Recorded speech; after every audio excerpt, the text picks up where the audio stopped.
What is going on, guys? Welcome back to my tutorial, and in this tutorial I will demonstrate how to set up capacity-based routing in Zendesk to optimize workload distribution among agents. So first of all, we will go to the admin center. We will click on objects and rules. We will go to omni-channel routing configuration. We will click on manage settings. So you will be clicking on turn on omni-channel routing, which is already enabled here, and you will be selecting QU-based routing. This is what is also recommended.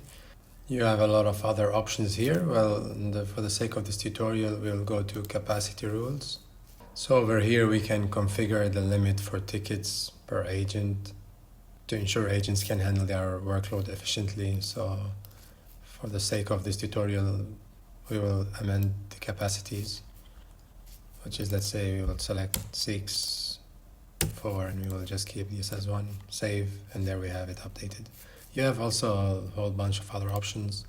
You can create a new agent status. You can pretty much customize it however you want. And this was it for this, guys. Please make sure you give this a thumbs up, click subscribe, and please make sure you comment down below if there's anything specific you would like me to show you on Zendesk, or if you have any specific question about this. I'll see you in the next one.